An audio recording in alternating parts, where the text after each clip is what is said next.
सांसद होने के नाते हमें गर्व की अनुभूति हो रही है कि हम उस वर्ष इस सदन में शपथ लिए जिस वर्ष संविधान अपना 75वां वर्ष का उत्सव मना रहे हैं। सोशियोलॉजी की छात्रा रहे हैं, कॉलेज में सोशियोलॉजी को संविधान को एकेडमिकली और थ्योरेटिकली पढ़ने का मौका मिला है, पर 24 जून को जब इस सदन में हमने शपथ ली थी तो संविधान को अपना प्रेरणा मान करके, प्रेरणा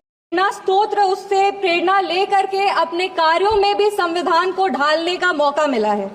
महात्मा गांधी जी ने भारत के संविधान के विषय में 1931 में कहा था,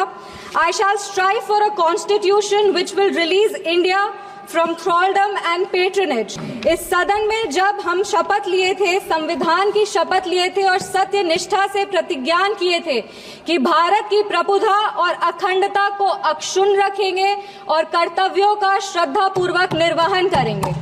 पर हमारे विपक्ष के लोग हैं जो विदेशी तंत्रों से हाथ मिला करके बार बार भारत की प्रभुता और अखंडता पर चोट करते हैं।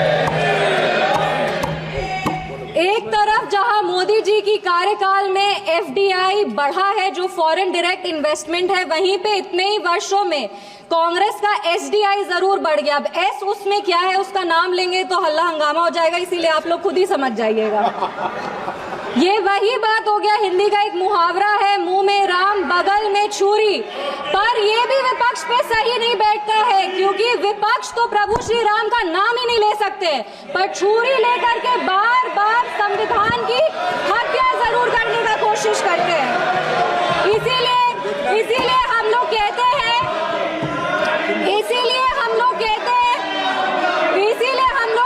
कि संविधान नेता के हाथ में नहीं, संविधान नेता के दिल में होना चाहिए। एक उदाहरण देते हैं, 2008 में इसी सदन में ट्रस्ट वोट के लिए कैश फॉर वोट स्कैम किया गया था और लोकतंत्र का गला घोटने का कोशिश किया गया था। आपातकाल इमरजेंसी में जिस तरह से संविधान का चीरहरण हुआ था वो हम सब ने देखा था, और हम तो बिहार की बेटी हैं। बिहार के एक पुत्र थे जयप्रकाश नारायण जी, जिन्होंने इसी दिल्ली में रामलीला मैदान में राष्ट्रकवि रामधारी सिंह दिनकर की एक कविता पढ़ी थी, सिंहासन खाली करो कि जनता आती है। उसने कांग्रेस की जड़ों को हिला दिया था और भारत में एक नई क्रांति का आह्वान किया था। आज जब हम संविधान के 75वें वर्ष का उत्सव मना रहे हैं,